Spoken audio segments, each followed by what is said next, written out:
He just wanted to say thank you to a leader. But what happened next caught the world's attention. The mahogany desk sat quietly beneath the warm glow of a single lamp, shadows stretching long across the room where history was about to quietly unfold. It was 11:47 p.m. in Akron, Ohio, in the house that LeBron James had built, not just with money, but with relentless dreams and unwavering determination.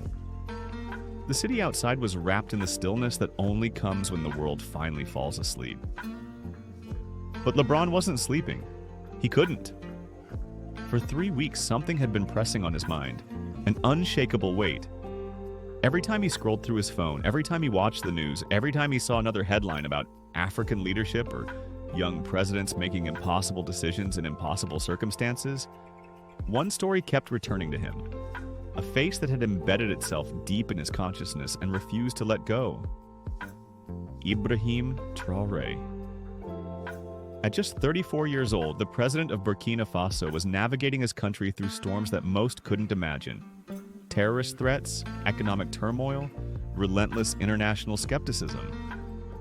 And yet, every time LeBron saw Traoré speak, every time he watched him address his people with fierce resolve and quiet humility, he saw something strikingly familiar. Not the basketball star LeBron James, but the boy who grew up in poverty, doubted and dismissed, told he wasn't smart enough, worthy enough, or strong enough to lead. The similarity wasn't skin deep or cultural, it was something far deeper. It was that look in their eyes when the world was watching. The raw, complicated blend of iron will and vulnerability that comes from carrying the hopes of millions on your shoulders. Tonight, LeBron had finally made up his mind. He reached for a piece of his personal stationery, not the flashy branded kind his team used for business, but the simple, elegant paper reserved for the most important communications of his life. The thank you notes to his mother, to his wife, to his children. The kind of paper that mattered not because of its price, but because of the intention behind the words. His hand hovered, hesitating for just a moment. What do you say to a president? To a man steering a nation through crisis? To someone you've never met but feel an unspoken kinship with across continents and vastly different worlds? You tell the truth. President Ibrahim Traoré, he began, each word carefully inked. I hope this letter finds you in good health and strong spirits, though I know the weight you carry makes both of those things a challenge in themselves. He paused, setting down the pen, staring out the window at the twinkling lights of Akron. This city had watched him grow, from a skinny kid with dreams bigger than his circumstances to a man the world now called a legend. But LeBron had learned that legends were just people seen at the right moment by the right eyes. Tonight, he wanted to be those eyes for someone else. I have watched you from across the ocean, he continued, not as a celebrity observing a politician, but as one man watching another carry a burden I recognize. I've seen the way you speak to your people, the way they look at you, and I've seen something in your eyes that I see every morning in my own mirror. The knowledge that millions are counting on you to be stronger than you sometimes feel. The words flowed now, born of years of experience, of knowing what it meant to be the one everyone turns to when the world grows dark. I've never led a country, Mr. President, but I have led teams. I've stood before microphones when the world was angry at me. I've made decisions that affected not only my career, but the lives and livelihoods of dozens around me. And I have felt the weight of representation, knowing that how I carry myself reflects not just on me, but on everyone who looks like me. Everyone who came from where I came from. Everyone who dares to dream the dreams I was lucky enough to live. He stopped writing and walked to his bookshelf, where a collection of biographies stood like silent mentors. Martin Luther King Jr., Nelson Mandela, Muhammad Ali, Barack Obama. Men who had faced impossible odds and not only survived, but transformed the world. Returning to his desk, LeBron picked up the pen again. I'm writing this letter because I want you to know that your leadership doesn't go unnoticed. Your strength doesn't go unappreciated. Your dedication to your people doesn't vanish into the void of international politics. There are people like me, all around the world who see what you're doing, understand the sacrifices it demands, and respect the hell out of you for it. The clock read 12:23 a.m. He had been writing for over half an hour, but it felt like seconds. This was no longer just a letter. It had become a conversation between his soul and the page, a dialogue with a man he'd never met but somehow understood completely. LeBron James knew all too well what it meant to be young and doubted, to have the weight of expectation pressed down on every decision, no matter how impossible it seemed. He understood the relentless scrutiny that comes with leadership, the harsh spotlight that magnifies every mistake, and the endless second-guessing no matter which path you take. Each morning, he woke with the heavy knowledge that thousands, maybe millions, were counting on him to rise above yesterday's limits, to be stronger than his fears, wiser than his years, and more resilient than any challenge. As he sat in the quiet of his Ohio home, he reflected on his own journey. From the harsh streets of Akron, where poverty and skepticism were constants, to the world's grandest basketball stages. How many times had others told him he was too young, too raw, too inexperienced? How often had he silenced those doubts, not with empty promises, but with undeniable results? And yet, in the solitude of his room, he knew the hardest battles were the ones fought in the mirror's reflection. Those moments of vulnerability when he questioned if he was truly ready to lead. But, Mr. President, here's what I've learned, and why I'm writing this letter tonight. Leadership is not about perfection. It's about authenticity. It's about putting the people you serve above the eyes watching you serve them. From everything I've seen and heard, you grasp this in ways few leaders ever do. The house had fallen completely silent now. Even the hum of the air conditioning had ceased, leaving only the scratch of his pen and the steady beat of his heart to fill the stillness. I want to thank you, he wrote, not for what you've done for me personally, but for what you represent.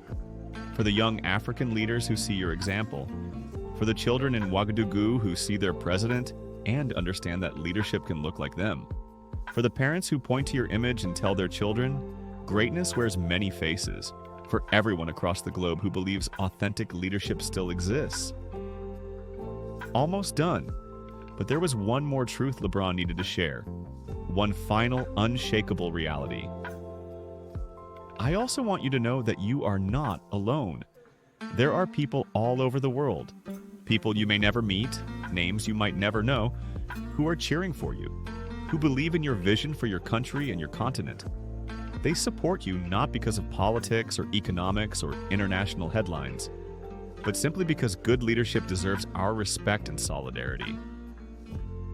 He signed the letter with the simple yet powerful words, "With respect and solidarity, LeBron James." Then, almost on impulse, he added a postscript that surprised even himself. P.S. If you are ever in the United States, I would be honored to meet you, not for cameras or publicity, but just to shake the hand of a man I genuinely admire. Carefully folding the letter, he placed it in an envelope and addressed it with the precision and formality it deserved. His Excellency Ibrahim Traoré, President of Burkina Faso, Presidential Palace, Ouagadougou, Burkina Faso. The formality of the address contrasted starkly with the intimate words inside, but somehow that was fitting. This was a deeply personal message with universal significance. The following morning, LeBron gave his assistant unusual instructions. The letter was not to be sent through official diplomatic channels, nor was it to be accompanied by press releases or social media fanfare. Instead, it was to be hand-delivered by a private courier specializing in discreet international deliveries. No publicity, he insisted. When his publicist asked if he wasn't missing a chance to boost his global image, LeBron's answer was firm. If this is about my image, then it's not about him. This is about him. 6 days later, on a crisp Tuesday morning in Ouagadougou, a courier in a worn khaki shirt stood at the imposing gates of the presidential compound, clutching an envelope that might quietly change everything. The guards eyed the package with suspicion. Official presidential mail typically arrived through diplomatic pouches or verified sources. This, however, was an ordinary envelope, stamped with American postage and bearing a handwritten return address from Ohio. "Who sent this?" one guard asked in French. The courier, with limited French but one well-rehearsed phrase, replied, "LeBron James, American basketball player." The guard raised his eyebrows in disbelief. LeBron James, an international sports icon, sending personal correspondence to their president? It seemed improbable, yet the details checked out. Within moments, the envelope was handed over to Colonel Ami Ouedraogo, President Traoré's chief of staff. The colonel examined the letter with a blend of curiosity and caution. The seal was intact, the paper quality impeccable, and the handwriting respectful and deliberate. But still, LeBron James? Should he open it first, verify its contents before presenting it to the president?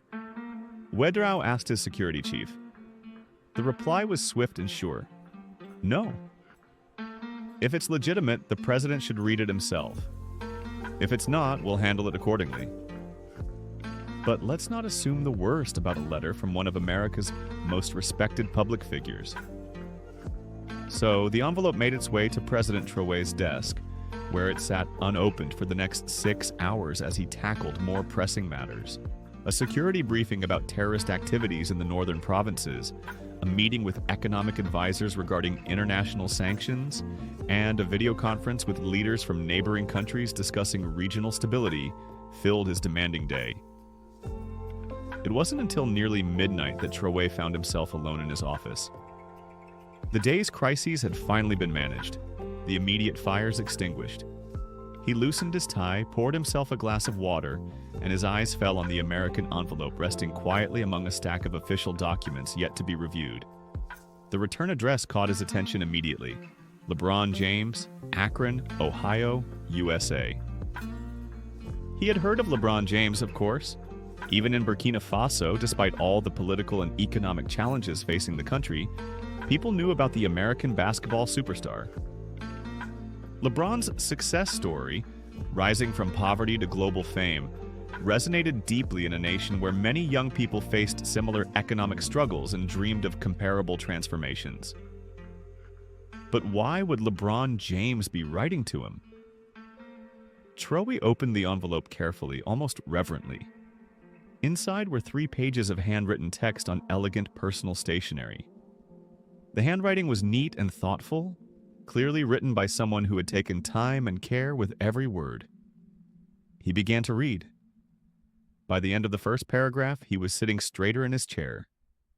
By the time he finished the first page, he had set the letter down and was staring out the window, processing what he had just absorbed.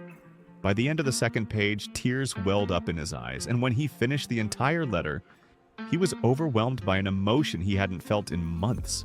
He felt seen. Not as a political figure, not as a president, not as a symbol or a leader, or as a representative of anything other than his own authentic self. He felt seen as a human being by another human being who truly understood the weight of carrying other people's dreams. Traoré read the letter again, then a third time, and a fourth. Each reading revealed new layers of meaning, new connections, new understanding. This wasn't a political letter. It wasn't written by someone seeking favor, influence, or access. It was written by someone who had looked across the ocean and recognized a kindred spirit, someone facing similar challenges, but in a vastly different context. At 1:30 a.m., President Traoré did something he had never done before in his political career. He opened his laptop and began to write a response. Not a formal diplomatic letter to be reviewed by staff, approved by advisors, or scrutinized for political implications. Just a personal response from one man to another. "Dear Mr. James," he began, "I am writing this at nearly 2 a.m. local time because your letter has made sleep impossible. Not because it disturbed me, but because it moved me in ways I had forgotten I could still be moved." The words flowed as naturally for Traoré as they had for LeBron 6 days earlier. This was a conversation between souls, a dialogue crossing cultures, continents, and circumstances. "You wrote that you have watched me from across the ocean. What you may not know is that I have watched you as well. Not just your basketball career, but your journey as a leader, as a man who uses his platform for more than personal gain. I have seen how you speak about community, responsibility, and using success to lift others. I have learned from your example, even from this distance. Traoré paused his writing and walked to the window, gazing out over the sleeping city of Ouagadougou. In just a few hours, he would wake and return to the impossible task of leading a nation through crisis. But for now, in this quiet moment, he was simply a man writing to another man who had somehow understood his heart. Your letter arrived on a day when I was questioning everything, President Traoré continued in his response. Questioning whether I am truly capable of the job my people have entrusted to me. Questioning whether the decisions I make are the right ones. Questioning whether I am strong enough, wise enough, experienced enough to lead a country through the immense challenges we face. And then I read your words about authentic leadership, about caring more for the people you serve than for the people watching you serve them. In that moment, I remembered why I accepted this responsibility in the first place.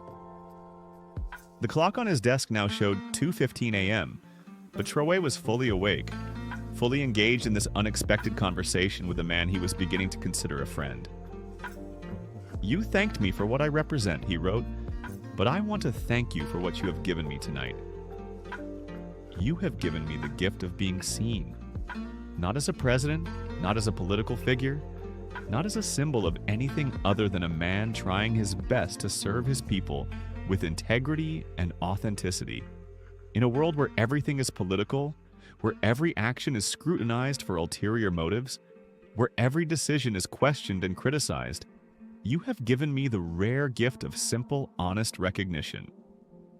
Traoré's response was already becoming as long as LeBron's original letter, but he could not stop writing. This felt like the most important communication he had had in months. I want you to know, he continued, that your words will stay with me when I wake up tomorrow morning and face another day of impossible decisions, international pressure, and domestic challenges. I will remember that there is a man in Ohio who sees what I am trying to do and respects the effort regardless of the outcome. That knowledge will make me stronger. By 3 a.m., Traoré had finished his letter. Like LeBron, he signed it simply with gratitude and respect. Ibrahim Traoré. And like LeBron, he added a postscript. Immediate crises facing my country are more stable. We can have that conversation face to face. But unlike LeBron, Traoré did not send his letter through private channels. Instead, he made a decision that would surprise everyone, including himself. The next morning, he called an emergency press conference. His staff was confused. There was no crisis to address, no major announcement to make, no political development demanding immediate attention. Yet Traoré was insistent. I want to read something to the people, he told his press secretary. Something important. Within 2 hours, the press room at the presidential palace was packed.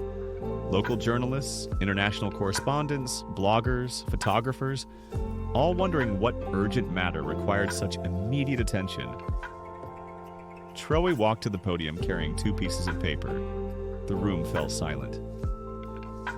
My fellow citizens, he began, and friends from the international media, I called this press conference not to discuss policy or politics, but to share something that happened yesterday that I believe speaks to the power of human connection in our interconnected world. He held up the first piece of paper. Yesterday, I received a personal letter from Mr. LeBron James, the American basketball player and humanitarian.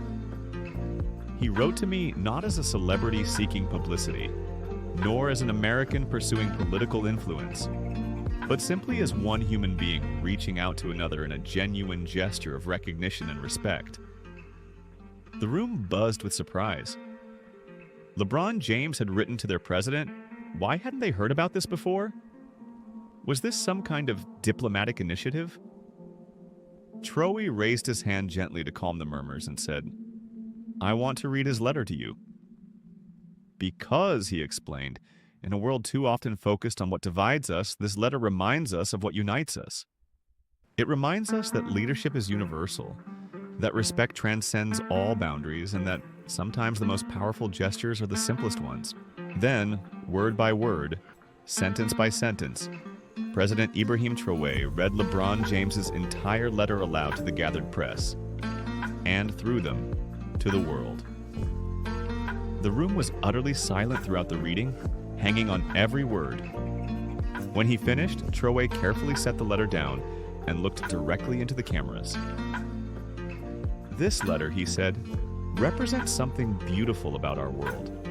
It shows that there are people everywhere who choose to see the humanity in others, who choose to offer encouragement rather than criticism, who choose to build bridges instead of walls." He paused, then added, "Mr. James wrote this letter privately with no expectation of publicity or recognition. He sent it simply because he wanted another human being to know that his efforts were seen and appreciated." Traoré then lifted the second piece of paper. "I have written a response," he said, "and I want to read that as well because I believe our exchange represents something larger than just two individuals. It represents the possibility of connection, understanding, and respect across all the boundaries that typically divide us." And so, standing before cameras that would broadcast his words across the globe, President Traoré read his response aloud, sharing his gratitude, his vulnerability, and his deep recognition of the gift LeBron had given him. When he finished, the room erupted with questions, but Traoré raised his hand to silence the crowd, signaling that this moment was bigger than any immediate inquiry. "I will not be taking questions about this," Traoré declared firmly. "This is not a political matter. This is not a diplomatic initiative. This is simply one human being acknowledging another human being's kindness, and hoping that by sharing our exchange, others might be inspired to reach out with similar gestures of recognition and respect." With that, he stepped away from the podium, leaving the press corps buzzing with a mix of excitement, confusion, and curiosity about this unprecedented development. Within hours, videos of Traoré reading both letters were trending across every social media platform. News outlets worldwide picked up the story, running headlines like "LeBron's letter to African president sparks global conversation," and "When sportsmanship becomes statesmanship," the private letter that inspired a movement. But the real explosion happened when LeBron himself finally responded. For 3 days following Traoré's press conference, LeBron remained silent. His social media accounts continued sharing regular content about basketball, family moments, and business ventures, but not a single word about the letter or the president's heartfelt reply. His silence was not a calculated or strategic move. It was born of genuine overwhelm. What had begun as a private gesture had grown into a global phenomenon, not because LeBron sought publicity, but because President Traoré had been so deeply moved that he felt compelled to share it with the world. During those 3 days, LeBron spent time processing everything that had unfolded. He spoke with family members, trusted advisors, and spiritual mentors, contemplating how to respond with the respect and sincerity the situation deserved. He had never intended for his letter to become public, but now that it was, he felt a profound responsibility to reply in a way that honored both the president's courage and the larger dialogue their exchange had ignited. Then, on Friday evening, exactly 1 week after Traoré's press conference, LeBron posted a single photo across all his social media channels. The image showed him seated in his home office, the very same space where he had penned the original letter, holding President Traoré's response with a warm, humble smile. The caption was simple but powerful. He wrote back. Sometimes the most important conversations happen between hearts, not headlines. Respect travels further than distance. The world's response was immediate and overwhelming. Within minutes, LeBron's post had garnered thousands of likes and comments. Within hours, it had been shared millions of times. And within days, it became one of the most liked posts in social media history. But more important than the sheer numbers was the nature of the response.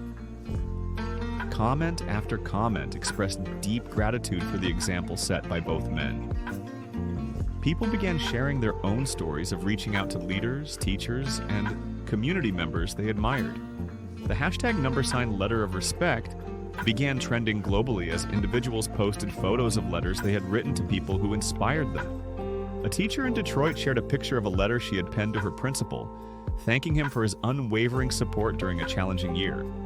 A farmer in Kenya posted a photo of a letter addressed to his village chief, acknowledging his leadership through a severe drought. Meanwhile, a teenager in Mumbai posted an image of a letter she had written to her grandmother, expressing thanks for her sacrifices and wisdom. The movement grew organically, authentically, and with unstoppable momentum. There was no organization behind it, no marketing campaign orchestrating it. It was simply the natural human response to witnessing genuine connection and mutual recognition between two individuals who chose to see and honor each other's humanity. International media struggled to categorize this phenomenon. Was it political, diplomatic, cultural, or social? The answer was all of those and yet none. It was, at its core, simply human. 3 weeks after LeBron's social media post, he received a phone call that surprised him almost as much as President Traoré's original press conference had. "Mr. James, this is Colonel Ouedraogo calling from the office of President Traoré. The president would like to speak with you personally if you have a few minutes." LeBron, who was driving to practice, immediately pulled over and asked to be connected. The voice on the other end was warm, accented, unmistakably genuine. "This is Ibrahim Traoré. I hope I'm not calling at an inconvenient time." "Mr. President," LeBron replied, a smile spreading across his face. "This is an honor. Please call me LeBron." "Then please call me Ibrahim," came the heartfelt response. "I wanted to call you personally to thank you again for your letter and to tell you about something that has happened here because of our exchange." For the next 20 minutes, President Traoré described how a wave of letter writing had swept across Burkina Faso following their public correspondence. Students wrote to teachers, citizens reached out to local leaders, children penned notes to their parents. This simple act of written recognition had inspired an entire country to practice gratitude and acknowledgement with renewed intention. But more than that, Traoré shared, "Your letter has changed how I see my role as a leader. It reminded me that leadership is not just about making decisions or managing crises. It's about creating space for human connection, for mutual recognition, for the kind of respect that transcends political boundaries." LeBron listened intently, moved not only by the president's words but by the unexpected impact of his simple gesture. As their conversation neared its end, Traoré said, "I've been thinking about your postscript about meeting in person. I know that as a sitting president with security concerns and you as a public figure with a busy schedule, such a meeting would be complicated, but I wonder if there might be a way." "I'm listening," LeBron replied. "What if we met not as a president and a celebrity, but as two men who have found connection through correspondence? What if we met somewhere neutral, somewhere meaningful, somewhere that represents the kind of bridge building our letters seem to have inspired?" The idea that emerged from their conversation was as unexpected as everything else about their relationship. Rather than meeting in either of their home countries, and rather than staging a formal diplomatic or ceremonial encounter, they would meet at the headquarters of the United Nations in New York. Not for official business, but simply to continue their conversation in person. When the meeting finally happened 6 weeks later, it was everything both men had hoped it would be, and nothing like what the media expected. There were no formal ceremonies, no policy discussions, no political agendas. Instead, two men sat quietly together talking deeply about leadership, family, the immense weight of responsibility, and the power of authentic connection. For 3 hours, they shared stories of their childhoods, their struggles, their hopes for the future. They spoke candidly about what it truly means to be looked up to as a leader, especially when feeling unprepared for that responsibility, and about the isolation that often accompanies public life. Amidst that isolation, they reflected on how crucial it is to maintain genuine relationships. When their time together finally came to an end, they stood and embraced, not as a president and a celebrity, but as friends. "Thank you for seeing me before the world did," President Traoré said quietly. LeBron smiled warmly and replied, "Thank you for showing me what it means to respond to recognition with grace." A single photographer from the United Nations captured that moment of embrace, And when the image was released simultaneously by both men's teams, it quickly became one of the most powerful photographs of the year. It wasn't about political significance or spectacle. It was a pure and authentic snapshot of human connection in a world that often feels starved for both. But perhaps the most meaningful part of their exchange was what followed. Inspired by the connection between LeBron and President Traoré, similar correspondences began to blossom across the globe. Musicians wrote heartfelt letters to teachers, entrepreneurs reached out to social workers, athletes connected with activists. The simple act of one person recognizing another's efforts and taking the time to express that recognition grew quietly into a global movement, crossing continents and cultures with remarkable speed. 6 months later, President Traoré announced a new national initiative in Burkina Faso. The Day of Recognition, an annual holiday dedicated not to political achievements or historical events, but to the simple, powerful practice of acknowledging the unsung heroes who strengthen communities through their quiet dedication and service. This day exists, he said in his announcement, because an American basketball player taught us that the greatest gift we can give each other is to be truly seen. On this day, every year, citizens would pause to write letters, make calls, or speak aloud their gratitude for those whose efforts often go unnoticed.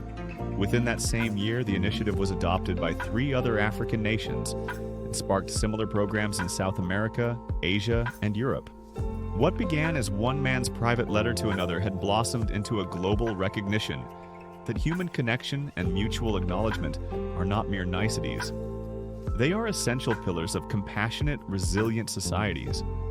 1 year after that late-night letter-writing session that started it all, LeBron James sat once again in the same chair, at the same desk, under the same lamp. In his hands was a thick folder brimming with hundreds of letters from around the world. These letters came from children writing to grandparents, students to teachers, citizens to their mayors and presidents, entrepreneurs to janitors, doctors to nurses, athletes to coaches, teammates and fans. Each letter was unique, yet all carried the same vital message. I see you. I appreciate you. Your efforts matter. As LeBron read through them, he reflected on how a single, genuine impulse, the simple desire to acknowledge another person's humanity, had rippled outward, touching millions of lives worldwide. His phone buzzed gently with a text from President Traoré. Thinking of you today, my friend. 1 year ago, you wrote a letter that changed everything. Thank you for showing us that the most powerful revolutions begin with recognition. LeBron smiled, set down the folder, and pulled out fresh stationery. There was someone else, a teacher in her hometown who had dedicated her life to helping at-risk youth, who deserved to know that her efforts had been seen and valued. He began to write. Dear Mrs. Johnson, I have watched you from not so far away, and I want you to know the revolution of recognition continues. 1 letter at a time, 1 heart at a time, 1 authentic human connection at a time. It all started with a simple truth. Sometimes the most powerful thing one person can do for another is to say, I see you and you matter. The story of LeBron James and Ibrahim Traoré had become a story of what happens when human beings choose to recognize each other's humanity, despite distance, difference, and all the forces in the world that seek to divide and isolate. It was a story of a letter that became a bridge, a gesture that became a movement, and 2 men who reminded the world that recognition is not just a gift we give to others. It is the foundation upon which all meaningful connection is built. In a world often divided by what makes people different, they found a way to connect through what made them the same. The desire to be seen, the need to be acknowledged, and the power that comes from knowing someone else understands the weight you carry and respects you for carrying it with dignity and grace. Their story continued to inspire long after the headlines faded, proving that in an age of digital communication and global connectivity, the most powerful technology for bringing people together remains what it always was. 1 human heart reaching out to touch another with recognition, respect, and authentic appreciation. And somewhere in Akron, Ohio, and somewhere in Ouagadougou, Burkina Faso, Two men who had become friends through the simple act of seeing each other continued to lead their communities with the knowledge that they were not alone, that their efforts were appreciated, and that authentic connection was not only possible across any distance, it was essential to building the kind of world they both hoped to leave for the generations to come.